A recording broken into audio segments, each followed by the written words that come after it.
Drugs ఇప్పుడు తెలంగాణలో నిత్యం వినిపిస్తున్న పేరు. గడిచిన కొన్నేళ్లుగా యంత్రాంగం మొద్దు నిద్రలో ఉండడంతో ఇప్పుడు పరిస్థితి చేజారిపోయిందా అనే పరిస్థితి వచ్చింది. ఎందుకు ఈ మాట అనాల్సి వస్తుందంటే తెలంగాణ యాంటీ నార్కోటిక్ బ్యూరో ఒక రిపోర్ట్ రిలీజ్ చేసింది. ఈ రిపోర్ట్లో మైండ్ బ్లాంక్ అయ్యే విషయాలు వెలుగులోకి వచ్చాయి. అత్యంత దారుణమైన విషయాలు ఏంటంటే స్కూళ్లకు కూడా ఈ మత్తు పదార్థాలు వ్యాపించాయి. పోలీసులు అదుపులోకి తీసుకున్న వారిలో స్కూల్ పిల్లలు కూడా ఉన్నారు. ఒకప్పుడు అందరంత దూరంలో ఉండేవి డ్రగ్స్. కొన్ని రోజుల క్రితం వరకు కేవలం పబ్స్ లాంటి అల్ట్రా పాష్ ఏరియాలో మాత్రమే దొరికేవి. ఆ తర్వాత కాలేజీలకు చేరాయి. ఇప్పుడు ఏకంగా స్కూల్స్లో కూడా ఈ డ్రగ్స్ కల్చర్ వచ్చేసింది. హైదరాబాద్ సిటీలో మాత్రమే కాదు, రాష్ట్రంలోని చాలా ప్రాంతాల్లో 2 టైర్ సిటీస్లో, జిల్లాలలో కూడా డ్రగ్స్ పట్టుబడ్డాయి. ఇందులో గంజాయి నుంచి మొదలు పెడితే అత్యంత ప్రమాదకరమైన డ్రగ్స్ కూడా ఉన్నాయి. Osmania medical college, Guru Nanak engineering college, IIIT, Basar, CBIT, ఆఖరికి జగిత్యాల, చిట్యాల లాంటి మారుమూల స్కూళ్లలో కూడా డ్రగ్స్ను గుర్తించారు పోలీసులు. అంతేకాదు ఈ కాలేజెస్, స్కూల్స్లో స్టూడెంట్స్కు డ్రగ్స్కు బానిసైనట్టుగా తెలుసుకుని షాక్ అయ్యారు. ఆర్టిస్ట్రీ పబ్బుల్లో 3 డ్రగ్ ప్యాడర్లు, కేవ్ పబ్లో 33 మందికి డ్రగ్ టెస్టుల్లో పాజిటివ్, సింబయాసిస్ కాలేజీలో గంజాయి సేవిస్తూ పట్టుబడ్డ 25 మంది విద్యార్థులు, గురునానక్ ఇంజనీరింగ్ కాలేజీలో గంజాయి సేవించిన 15 మంది విద్యార్థులు, CBIT కాలేజీలో 1 గంజాయి పాజిటివ్, బాసర్ IIITలో డ్రగ్స్ బారిన పడ్డ పలువురు స్టూడెంట్స్, ఇండస్ స్కూల్లో సిగరెట్స్కి అలవాటు పడిన పలువురు విద్యార్థులు, ఉస్మానియా మెడికల్ కాలేజీలో గంజాయి సేవిస్తూ పట్టుబడ్డ 6 జూనియర్ డాక్టర్లు. ఇలా చదువుకుంటూ పోతే మీరు కంగారు పడతారు. అలా ఉంది మరి లిస్ట్.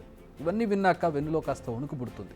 ఎందుకంటే మత్తు పదార్థాలు తెలంగాణలో ఇలా నరనరన ఎలా ఇంజెక్ట్ అయ్యాయి, ఇన్నాళ్ళు ఏం జరిగిందని. ఈ రిపోర్ట్ మొత్తం చదివాక ముఖ్యంగా కంగారు పెట్టే విషయం ఏంటంటే స్కూల్స్కి కల్చర్ చేరడం. అందుకే నార్కోటిక్ బ్యూరో ఇకపై స్కూల్స్పై కూడా ఫోకస్ చేయాలని డిసైడ్ అయింది. ముఖ్యంగా కార్పొరేట్ ప్రముఖ స్కూల్స్లో ఈ కల్చర్ ఎక్కువగా పాకినట్టు తెలుసుకున్నారు అధికారులు.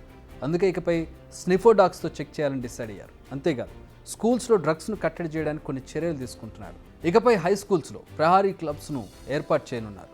టీచర్స్, పేరెంట్స్, పోలీసులు, స్టూడెంట్స్తో కలిపి క్లబ్స్ను ఏర్పాటు చేయనున్నారు. దీనికి ఇప్పటికీ ప్రభుత్వం గ్రీన్ సిగ్నల్ ఇచ్చేసింది. బాసర IIITకి అసలు గంజాయి ఎలా చేరుతుందన్న దానిపై పోలీసులు ఫోకస్ చేశారు. మహారాష్ట్రలోని నాందేడ్ నుంచి సరఫరా అవుతున్నట్టుగా గుర్తించి లింక్స్ను కట్ చేశారు.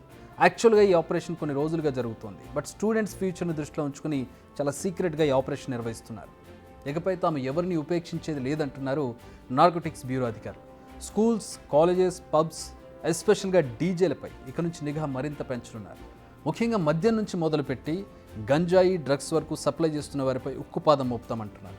ఇప్పటికే స్టేట్ వైడ్గా హాట్స్పాట్స్ను గుర్తించిన అధికారులు అన్నిటిపై నిఘా పెంచారు. At the same time drugs మూలాలను కూడా గుర్తించి వారిపై కూడా చర్యలు తీసుకుంటున్నారు. సో 2 వైపులా పదునున్న కత్తిలా పనిచేస్తోంది ఇప్పుడు నార్కోటిక్ బ్యూరో. ముందు డ్రగ్స్ అసలు స్టేట్లోకి ఎంటర్ కాకుండా చర్యలు తీసుకుంటూనే అసలు వీటి జోలికి వెళ్లకుండా కౌన్సిలింగ్ ఏర్పాటు చేస్తున్నారు. అలాగే వీటిని సప్లై చేస్తున్న వాళ్ళని, వీటిని కన్జ్యూమ్ చేస్తున్న వాళ్ళని అదుపులోకి తీసుకుని తగిన చర్యలు తీసుకుంటూ ఉన్నారు.